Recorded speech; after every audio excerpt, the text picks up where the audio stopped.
매일 눈앞에 펼쳐지는 세상을 우리는 당연한 현실로 여깁니다. 하지만 과연 이 현실은 우리가 느끼는 그대로의 진짜 모습일까요? 2003년 옥스퍼드 대학의 철학자 닉 보스트롬은 우리가 사는 세상이 고도로 발전된 문명이 만든 시뮬레이션일 가능성을 제기했습니다. 놀랍게도 우리가 실제로 가상의 현실에 살고 있을지도 모른다는 여러 과학적 근거들이 존재합니다. 첫 번째는 광속의 한계입니다. 현존하는 물리법칙에 따르면 빛의 속도는 우주에서 넘을 수 없는 최고 속도입니다. 이는 아인슈타인의 특수상대성 이론에 기반한 사실입니다. 빛의 속도보다 더 빨리 가기 위해서는 무한한 에너지가 필요한데 그건 현실적으로 불가능하기 때문입니다. 그런데 시뮬레이션 가설의 관점에서 보면 빛의 속도는 시뮬레이션 내에서 데이터 처리 능력의 한계를 의미할 수 있습니다. 즉, 빛의 속도 제한은 시뮬레이션을 안정적이고 일관되게 유지하기 위한 프로그램적 차원의 설정일 수 있다는 것이죠. 두 번째는 양자역학의 이상함입니다. 미시세계의 입자들은 우리가 관측하기 전에는 정확히 어디에 있는지 알 수 없으며 우리가 관측하는 순간에 그 상태가 결정됩니다. 이 관측 문제는 양자역학의 가장 흥미로운 부분 중 하나입니다. 그런데 이 역시 시뮬레이션 가설의 관점에서 보면 마치 비디오 게임에서 플레이어가 특정 지점에 도달할 때만 해당 지점의 그래픽과 데이터가 로딩되듯이 관측을 할 때만 정확한 상태를 계산하여 현실에 반영하는 방식으로 시스템 자원을 효율적으로 분배하는 것일 수 있습니다. 세 번째는 우주의 여러 가지 수치들이 아주 딱 맞게 맞춰져 있습니다. 중력 상수나 플랑크 상수, 심지어 원주율까지. 이런 값들이 아주 조금만 달랐어도 우리가 아는 생명체는 존재할 수 없었을 거라고 합니다. 마치 누군가가 의도적으로 이 값들을 딱 맞게 설정해 놓은 것은 아닐까요? 시뮬레이션 관점에서 보면 개발자가 세상의 물리법칙을 그렇게 설정해 놓은 것으로 보입니다. 우리가 알고 있는 자연 법칙들도 마찬가지로 이렇게 프로그래밍 된 것일 수 있습니다. 네 번째는 프랙탈 구조입니다. 프랙탈 구조는 우주를 이해하고 설명하는데 필수적입니다. 우리 주변을 보면 비슷한 모양이 계속 반복되는 걸 볼 수 있습니다. 나뭇가지나 강줄기, 심지어 우리 몸속 혈관도 그렇습니다. 이런 구조는 간단한 규칙의 반복을 통해 만들어집니다. 그래서 시뮬레이션에서 최소한의 코드로 다채로운 환경을 구현하는데 매우 이상적인 방법입니다. 만약 우리가 시뮬레이션을 만들더라도 이런 방식으로 복잡한 세상을 그리지 않을까요? 다섯 번째로, 우리 우주가 수학과 너무 잘 맞습니다. 막스 테그마크와 같은 물리학자들은 우주는 수학이 구체화된 것이라고 주장하며 우주의 거의 모든 것을 수학으로 설명할 수 있다고 합니다. 그래서 마치 우리 우주는 수학을 기반으로 코딩된 것처럼 보입니다. 여섯 번째, 우리가 보는 모든 것은 사실 데이터일 수 있습니다. 물리학자 존 휠러는 우리가 보는 모든 것, 심지어 딱딱한 돌멩이까지도 사실은 정보의 덩어리일 수 있다고 말했습니다. 마치 컴퓨터 게임에서 나무, 돌 등 모든 물체가 코드로 만들어지는 것과 같습니다. 그래서 우주의 가장 기본적인 구성 요소는 물질이 아닌 비트, 즉 정보라고 보았습니다. 이 관점에서 보면 우주는 아날로그가 아닌 거대한 디지털 시스템입니다.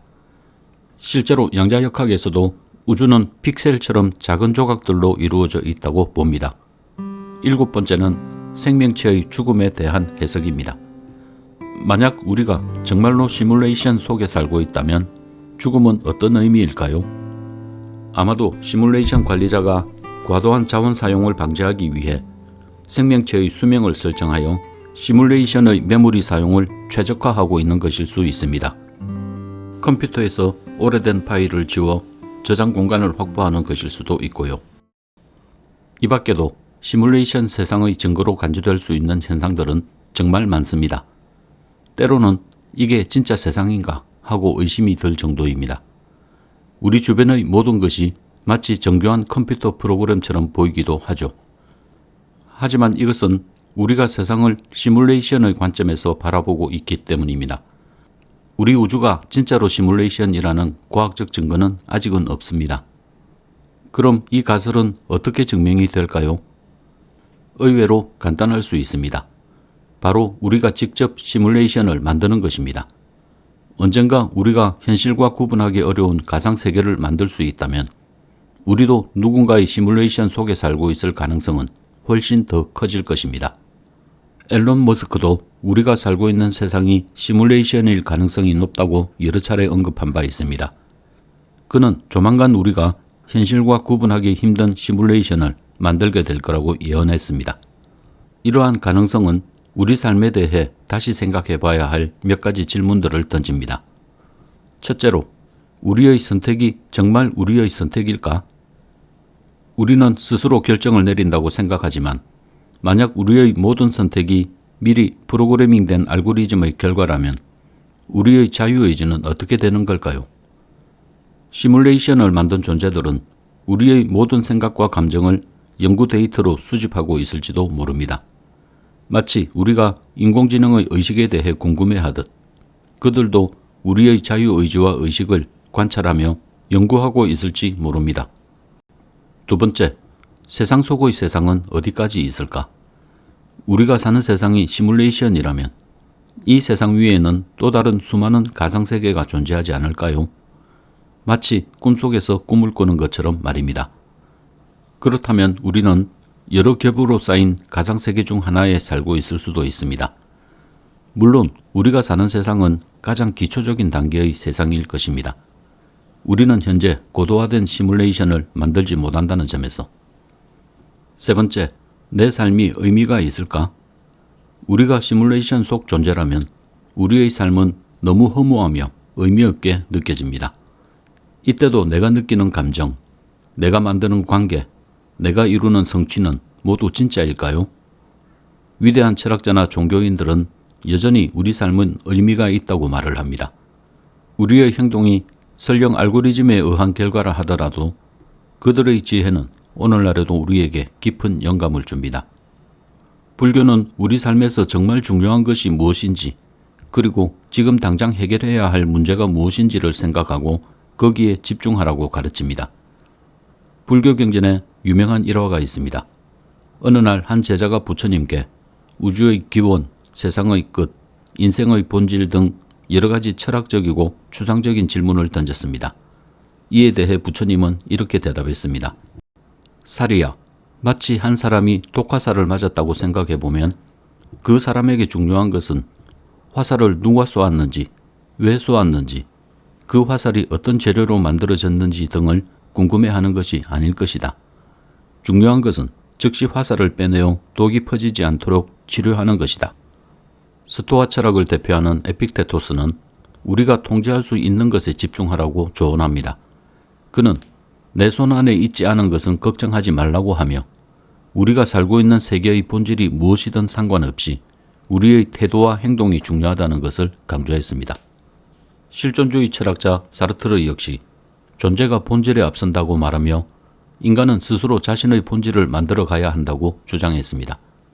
이는 세상이 시뮬레이션이든 신에 의해 창조된 것이든 혹은 자연 발생적으로 생겨난 것이든 우리가 어떤 상황에 처해 있더라도 우리의 선택과 행동을 통해 삶의 의미를 만들어갈 수 있다는 것을 의미합니다. 이들의 가르침에는 공통점이 있습니다. 그것은 바로 우리 삶의 의미가 외부에서 주어지는 것이 아니라 스스로가 만들어가는 것이라는 점입니다. 세상의 존재 방식에 상관없이 우리 삶에서 가장 중요한 것은 결국 우리 자신의 선택과 행동입니다. 우리는 살면서 늘 깊은 철학적 의문을 마주하게 됩니다. 우리는 답을 찾기 위해 노력하지만 때로는 질문을 던지는 것 자체가 더 중요할 수 있습니다. 어차피 답보다 질문이 많은 세상입니다. 우리는 세상 너머의 본질에 주목하면서도 자신만의 고유한 삶의 의미를 만들어 가야 할 것입니다. 그리고 여유가 된다면 우리 주변의 이상한 패턴들에 관심을 가져보는 것도 좋을 것 같습니다. 만약 우리가 정말로 시뮬레이션 속에 있다면 이 시스템에 버그가 있을지도 모르니까요.